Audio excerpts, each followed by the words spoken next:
everybody. Today, Laura, together with Mark. I'm so pleased to meet you live, finally, Mark. Me too. Me too. Hey, I was going to ask you this. Does it annoy you when people call you Laura versus Laura?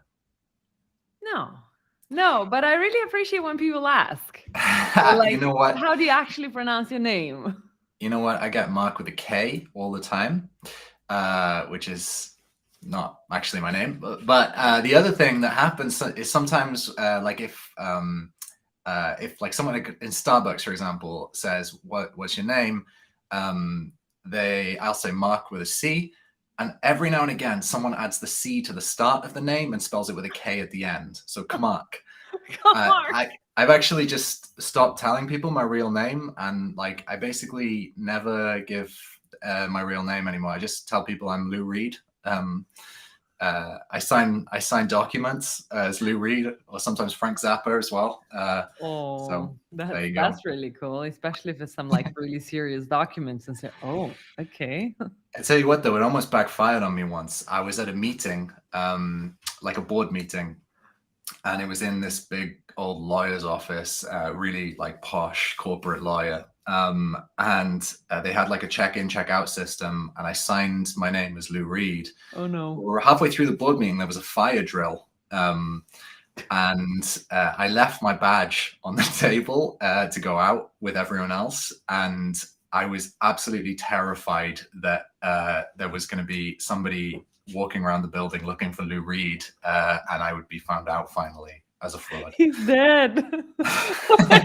Yeah. That's like the worst thing ever. Oh my God. Yeah, let's not make those fuck ups. But this is what we're going to talk about a little bit today, about standing out, about either changing your name if that's how you stand out, and how do you succeed with those. But at the same time, there are many times that those things fail as well. So, Mark, before we dig into the fun stuff that people are joining us for, could you give us an intro to yourself? You recently changed roles, so I'm excited to hear the actual intro. Yeah, well, I'm Mark. Previously I was the head of growth at Powered by Search. Many people know Powered by Search is one of the leading SaaS marketing agencies in the world. That was a great time. Got to work with a lot of cool companies. But recently I decided to go back in-house, and I took a role in growth at Podia.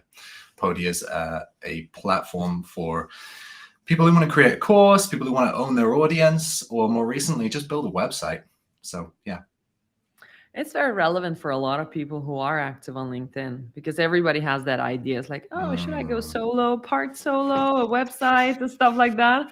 Like, yeah, for sure. And I think like recently it's obvious that you don't have to sell a course, you don't have to sell any kind of thing, but you should try to own your audience, and having a resource that you can provide based on your unique kind of worldview, your knowledge, in exchange for an email address and a place to keep those, that's a no-brainer, right? You should do that. You have to tell me more about that. I've never done this before. Yeah, well, hey, you've got a lot to share. Yeah. I think you should create some kind of webinar, maybe, like a webinar recording. You're just talking about social selling for 1 hour. You could sell that for like $100, $200 easily, and it would take you literally an hour to create, and you'd be able to earn off that for years to come. That's the easiest way to get started with selling something like that. Yeah, we have to talk more about this. It could be one of the failures that if you never try, it will never work. All right. So today I'm thinking that we're going to structure it like this. We're going to talk a little bit about your creative process, because I've seen so much creativity coming out of you. And I don't know where it comes from, but I would like to hear some of the stories about the stuff that you have been building and engaging your audience with really, really different stuff. And at the end, we're going, both of us, to share a success of a trial that went really well and you're trying to scale it and what you're trying to do, and then a failure. Yes. Many failures, some successes. Okay, it's like we're gonna share the biggest of like the most impactful ones. And people in the audience, feel free to chat and ask questions, or like give thumbs up, thumbs down for the failures and so on. Everybody likes to learn from those as well. And just like I shared this morning, so one of my beautiful failures last weekend was not figuring out that the handbrake was turned on in the car which I was trying to drive. And then my friend jumped out of the car and said, "Check it out, what's in the wheels? It's not driving." And I'm still trying. This is the worst thing ever. I was like, "What do you expect? Is there an animal in there or Oh what in my the wheel?" gosh. And like, then we figured out it was a handbrake. And then we parked the car to fill up the gas. The next thing that didn't go into the story, we open up the gas tank and it's the electric plug. And I'm looking at her, she's looking at me. It's like, "But I think it's hybrid." And then we had to repark the car to fill up the gas. And oh, That's all right. awful. Let's talk about your creative process, Mark. Sure. So, where does it come from? I think I've always been a kind of an oddball, if I'm honest. I've never been normal as a person, so nothing about me is normal. But I think, you know what, for a long time, I sort of I kind of like hid that parts of my personality and kind of behaved as a very straight-laced sort of like corporately acceptable person. And I tell you what it is. Recently, I have just decided to not do that anymore, and just be okay with being an oddball, but like a nice one rather than a socially awkward one. But what triggered that? Because it is also a step a lot of people are struggling with. The thing, okay, maybe I'm weird or the surroundings are weird. How come you figured out, okay, I'm going as I am? You know what? I think really what I kind of came to is that there's like there's this story that you tell yourself, which is basically like, if I stand out and it fails, then it's going to damage my career in some way that I can't quite articulate, but it'll probably be disastrous. So I'll give you an example there. So I previously ran a startup. We created a tool which would do like real-time voting and surveys and stuff. So you could be at an event and you could put the big results on the wall. But also you could run these like massive kind of public sector surveys, all that kind of stuff. It was basically an all-purpose survey tool. Now, I got into that almost by mistake. In fact, we just ended up raising money and we didn't really have like a specific customer in mind. We didn't really have an actual use case. There were lots of use cases. And at the end of the day, we raised this money and it kind of like, it made me terrified of failing in public because I was like, this business got valued at like an unusual amount for a company with no customers. And if I fail now, everyone will know that I'm like real dumb. Like I'm not like a smart person. And so I kind of was like, well, what I'll do is I just won't make any choices that will make me stand out because, you know, at some sort of subconscious level, maybe I was like, if I fail while I'm doing the same thing as everyone else, it's just like, oh, well, at least you tried, you know? Whereas if I stand out, I'm like, I'm out there. Like the guy who stands out, like the pioneer gets killed, killed by a bear. And I realized, I think over the last couple of years, I've kind of been working this out in my system. I realized, you know what, like you can either die like with everyone else, basically not standing out. Everyone's just middle, or you could be out there with the bears and like maybe you kill a bear, and everyone's like, that guy killed a bear. That was pretty cool, right? So that's for me. I was just like, this isn't going anywhere anyway. So why not why not potentially, you know, kill some sort of bear and make a statement. I don't condone the killing of bears. And then now we're talking like pretty relative stuff. A beer might kill you or stuff, but when you decide, okay, I'm going to put it out in public and so on. So for your personality and the way you are, how do you innovate? Like the thought process of it all. Where are those thoughts born and how do you do that? Well, do you know what? Like the first thing that I did really to kind of that I really leaned in on this was making music videos. That I think is the thing that most people now associate me with if they see me on LinkedIn. And I actually love music, and I'm deeply into music, but I've never I've never really been interested in saying like I can create music. And I thought to myself, maybe I just surprise people here, and I can actually play all these instruments and stuff that I've been just doing privately in secret for years. And I can create stuff that people are like, I didn't expect that. For me then, like it really just is basically drawing on my interest, which is like either music, and specifically I like post-punk music, or it's like, well, you know what, I like dry comedy, so filming like short videos that are kind of like that's awkward to watch, that's fine for me. Yeah. I enjoy that stuff, and I kind of just lean into that. So I think you have to find the thing that you're interested in, and you could like draw from as a kind of like cultural reference that people also understand. Yeah. People understand music, people understand like slightly comic videos. Yeah. But I'm really into that stuff. So I thought, why don't I just do some of that? Very, very nice. And you've got some compliments already in the comments. So lots of respect for your creativity that goes into your content. No idea how good the blend of good value and entertainment. And let's move the conversation that way. So you're in marketing and you're still expected to be like a serious guy who reaches the goals and is helping the sales team to close the deals, like all the stuff that we're talking about, pipeline and la attribution, and I don't know. But then you blend in your creativity with that. So how does your working process and the balance work in that way? This is really interesting. I've just been doing like a brainstorming activity for campaign ideas for Podia, so very timely. What I think is key is you have business goals, right? You need to meet business goals, otherwise you're going to get fired eventually. If you just create cool stuff, I mean, you can kind of see this. Like, I'm not trying to shame. I won't shame anyone specific, but you can often see people on LinkedIn who are building audiences, and it's cool. But I'm like, what's the point of that? Is that useful? The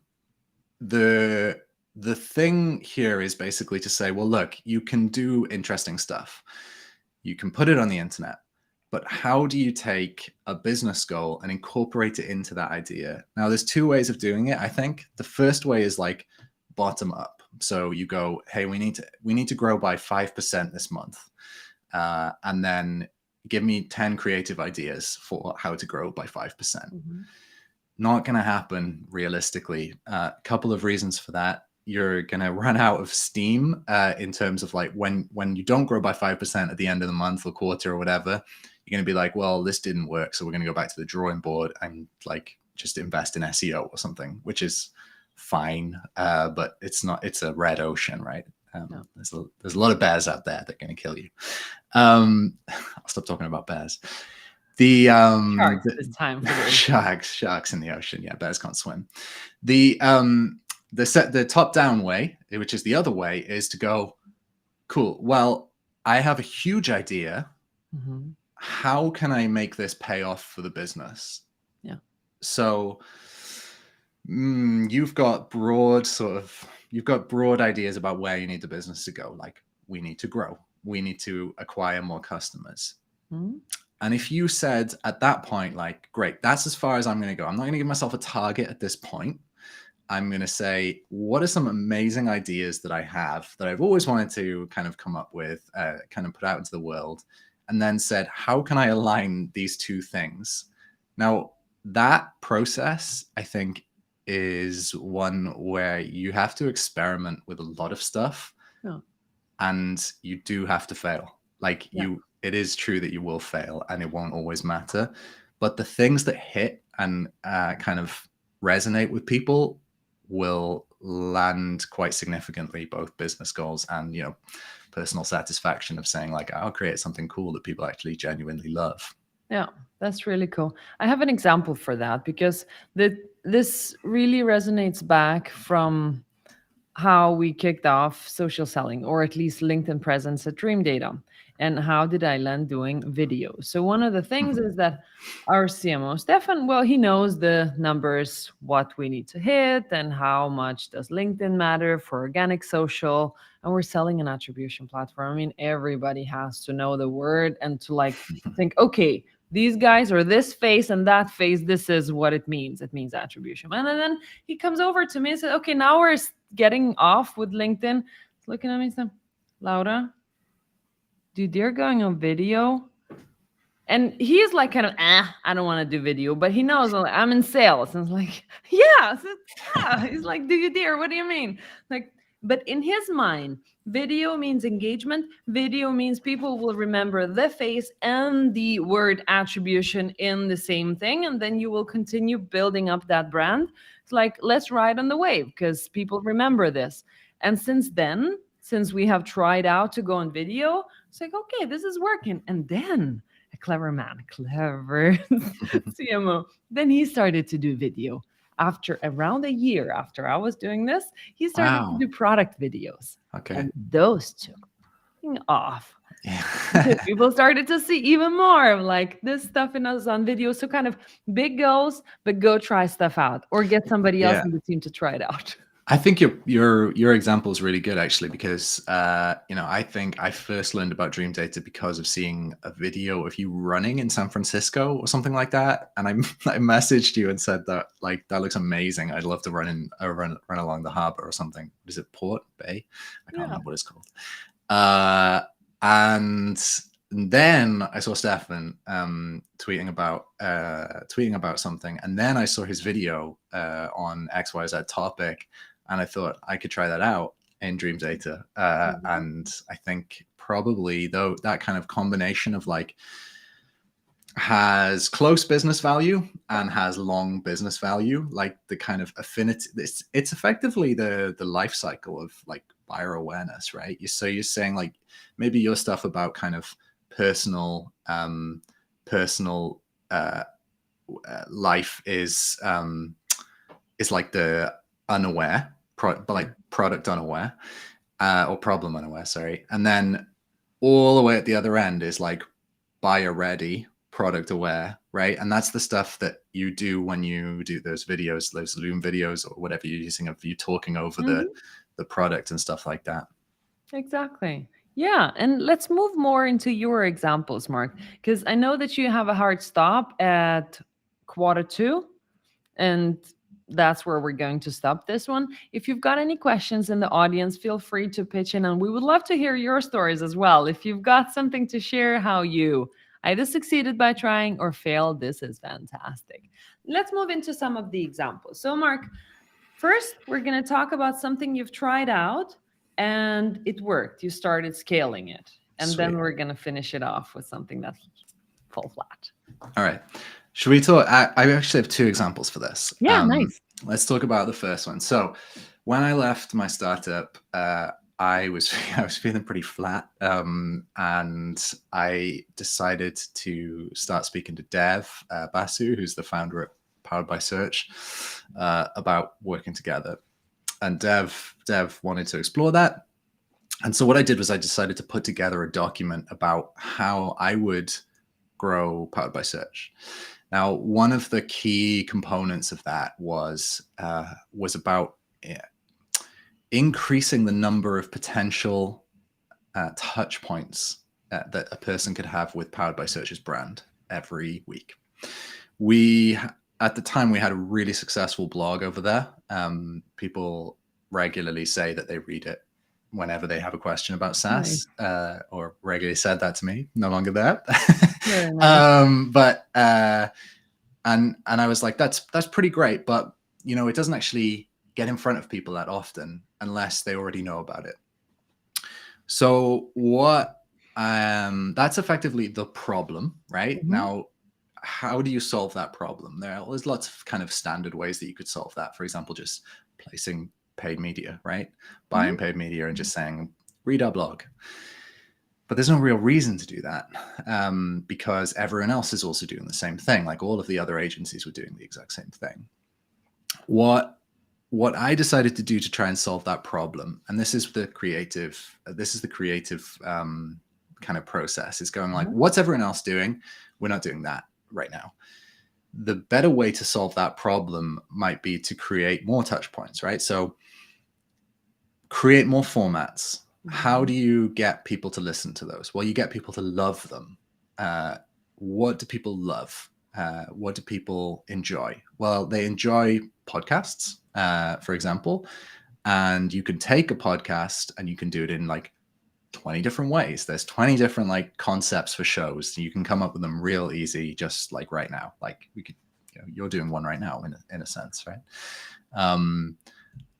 And what I proposed and what we actually did was basically saying, well, look, let's create 4 different podcasts rather than one podcast. We'll create 4 different shows effectively, and they'll each have a different style, and they'll each have a different delivery, and like effectively like a prototype from non-business life. So we had our most successful by revenue by far was SaaS Marketing Bites, which is literally just me standing really close to a microphone and reading in a, I think, exaggerated British accent. I don't have a British accent, but people would regularly message me and say, your voice is amazing. I could fall asleep to that voice. And so I just lent into it and I was like, okay, cool. Well, we're going to do like effectively ASMR for SaaS.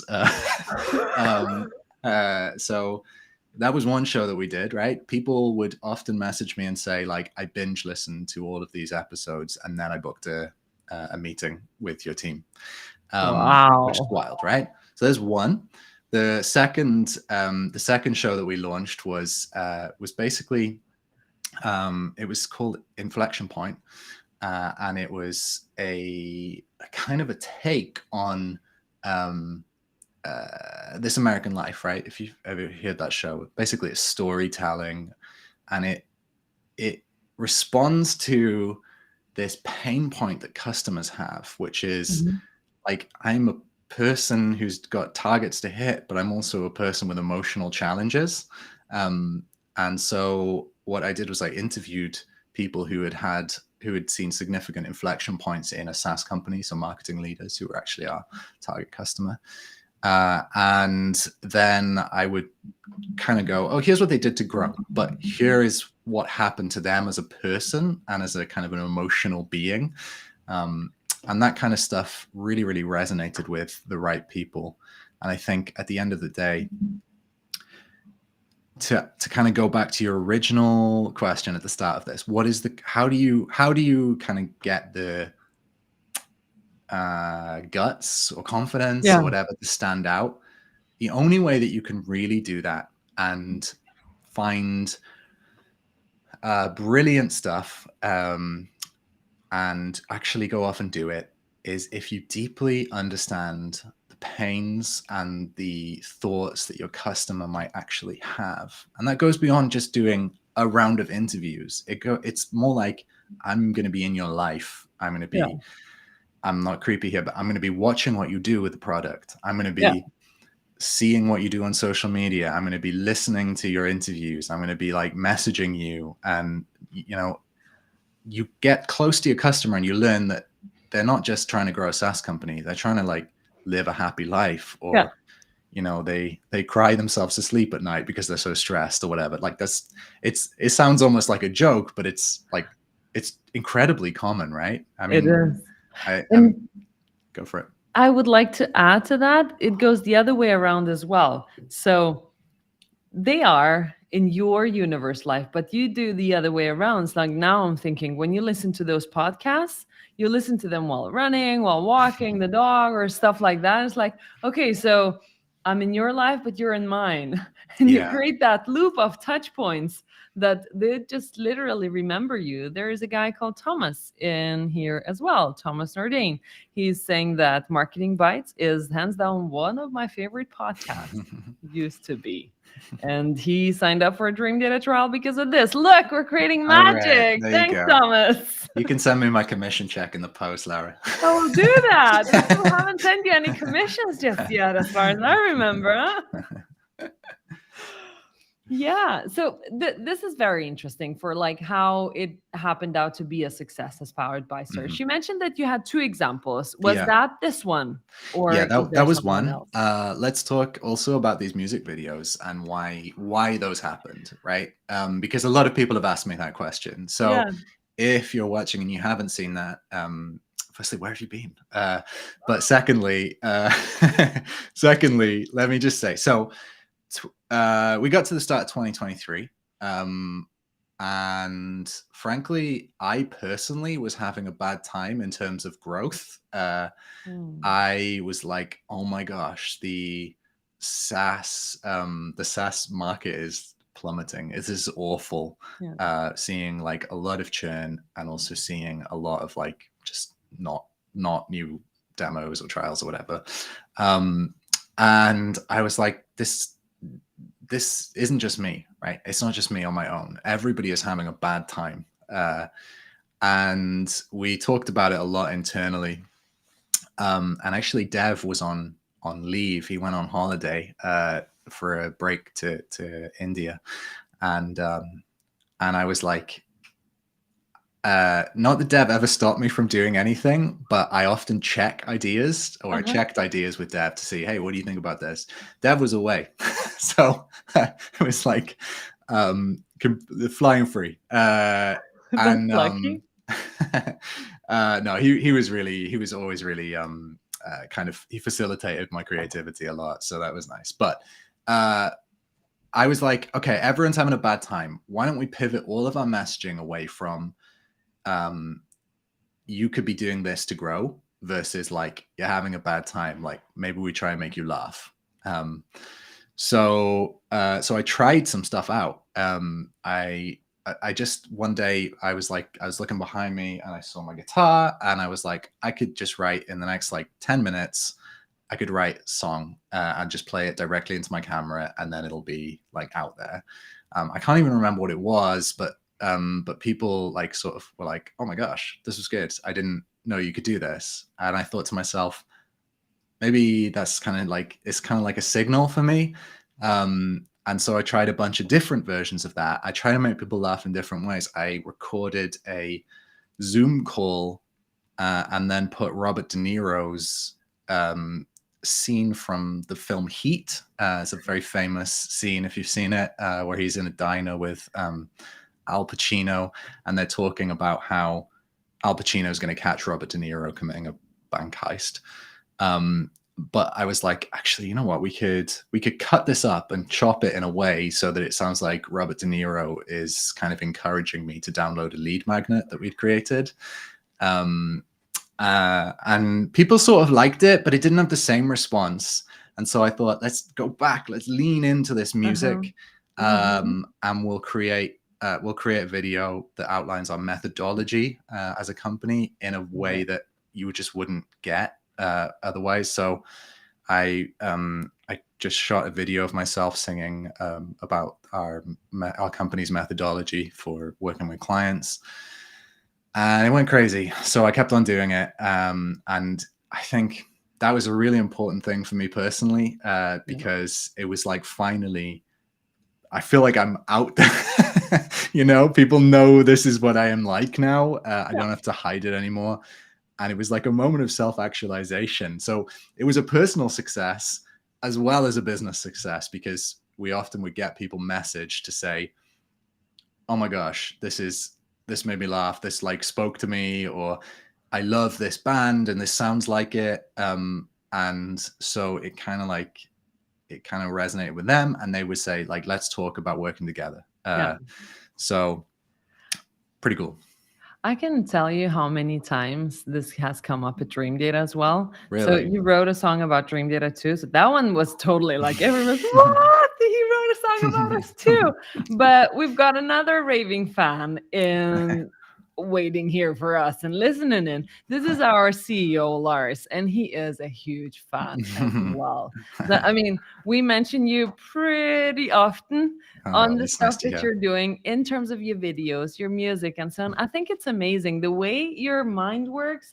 Not a lot of people can pull this off, but I think what you're doing is also encouraging other people that it's okay to be quirky in Yeah. some of the situations as well. And could be that it's going to be shit at the beginning, probably it will, but later you will find like your vibe to go with it.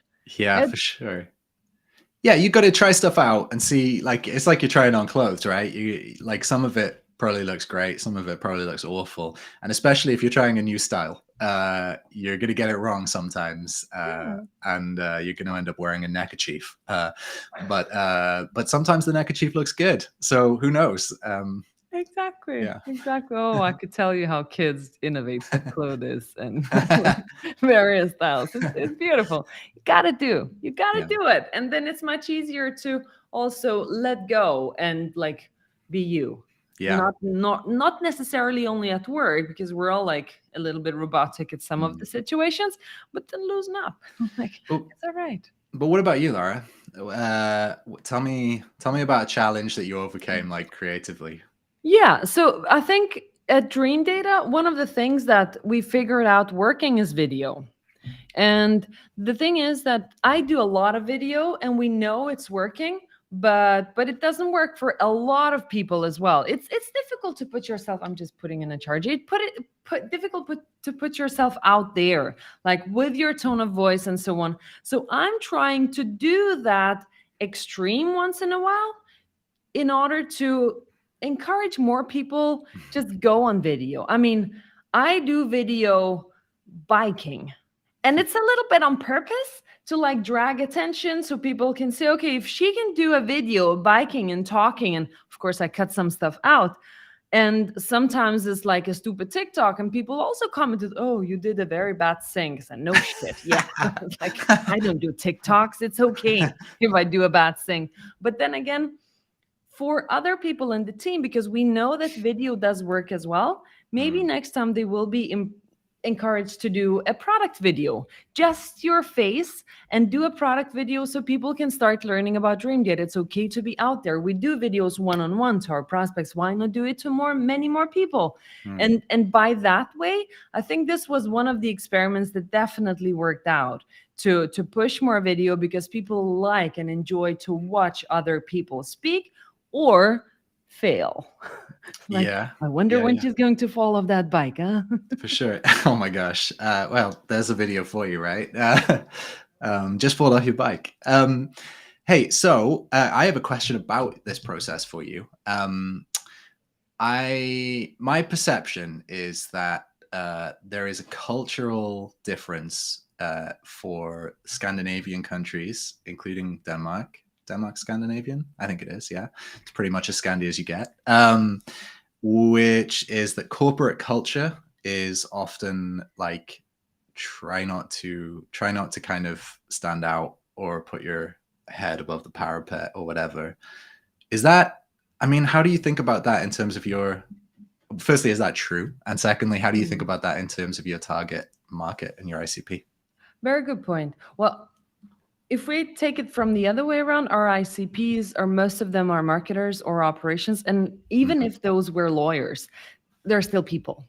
They still like video, they still like some quirky stuff and so on. Not too much, but if you're too professional, you do blend in. Just like you were speaking about that before. You blend in, it's boring, and we're all the same. Let's try not to do what everybody's doing. We will follow that because we will see what's working. But at the same time, let's do stuff that probably will not work or otherwise will just stand out, which is nice. Danish corporate culture is a bit different than the rest of Scandinavia, or especially like if you start looking down to Germany as well. It's, yeah. I'm not looking down to, I'm looking down on the map, on the map. No, but it's kind of, It's okay to stand out even towards your leadership. It's okay to say how things are directly to your manager or to your colleague and so on. Sometimes a little bit too, I wouldn't call it aggressive, but it's very direct. But if you go to Sweden, it goes totally different. But it hits the chord for everybody. If you are like yourself, not offensive to anybody, but a little bit more entertaining and a little bit more up the energy, like I'm talking right now, then people do capture it. I mean, if we were just doing the podcast voice and then Yeah, nice. it will be Is that your different. impression of me? No, it's not. But you do have to balance it just like you do it. So Yeah, yeah, for sure. For sure. It's like and it's like a 1-2 punch, right? I'm using a lot of analogies that I would never use in real life on this call, but like you could package something funny and something serious. This is another point that I kind of I sort of think a lot when I look at LinkedIn in particular, and people doing company stuff on TikTok. I often think to myself, like, your concept there is like pretty bad, because it isn't you. So a classic example that I use is like dressing the CEO up in a chicken suit, right? People go, "Oh, that'll be funny. It'll interrupt the kind of frame." And in some cases, maybe it is funny, but the reality is you shouldn't do it just because you think it's going to be funny, like, and different, because chicken suits cost $25 on Amazon. Like, anyone can buy one and dress up as a chicken and sort of lose a little bit of dignity on LinkedIn. But if it responds to somehow your customer's fear or like need, that makes sense. And then you can use that as a vehicle for a more serious business orientated message, maybe in the text, or maybe in some sort of like, I'll give you an example. ClickUp. I love ClickUp's creative. They do a lot of ad creative, which is video. Recently, I saw one that they did, which really I loved. It was about AI and about the progression of AI and how fast it's moving. There's two guys sitting at a desktop, and AI is basically evolving. They have GPT-3, then GPT-4, then GPT-5 and 10, and then GPT-20, it becomes like the world government, and is trying to take over the world, and there's red lights flashing, and these two guys at computers are like, do you think this is okay? It must be the end. And then the final scene is GPT whatever asking, does anyone know how to use Jira? So it could take over the world, but it still can't use Jira, which is both funny and extremely business oriented, because that is one of ClickUp's big kind of enemies effectively in the market. So it can do both, but it has to respond to your customers' needs, right? Which is what you're saying. Absolutely love that. Definitely. Mark, we've got 5 minutes left, and I would like to leave 4 minutes. So you've got 1 minute to drink a water or play a song. Let's talk about the times that it failed. I'm sure you've got a lot. Let's take one. Yeah, many failures in life, but one that kind of sticks out to me now, because it was a time when I didn't really understand my customer closely enough. I did something because I heard it on a podcast. I thought, I'll try that. That sounds interesting. And I didn't validate it with any kind of research about my customers. And I just thought it's probably fine. So at Dupol, we had a landing page that was Dupol was my startup. We had a landing page that was converting pretty well. It converted like 10% of people to accounts, and then it was a pretty high activation rate. So not bad for a homepage on a website. But I thought we could get that up. I thought we could get that up to like maybe 20%. And so I was thinking about ways that we could do this. And one of the things that I thought was, why is it that SaaS websites are so heavy on like screenshots and like customer testimonials and stuff, when like people mostly read down the screen? And so I thought to myself, I'm going to just write a big paragraph of text and see what the performance is. I'm going to put a sign up button there, and I'm going to make it like a big old-fashioned ad. Old-fashioned, not really. I mean, like a big block of text on a magazine page. And the headline of it was 2020, I think, right? 2020 coronavirus started. I lose track. And everyone was panicking about everything in life. And I thought, I think this will respond to people's pains if I make the headline of the page, "You're having the worst year of your life," and that was the whole headline. And I was like, that's going to catch people's attention when they land on this. We've got enough traffic that this will be good.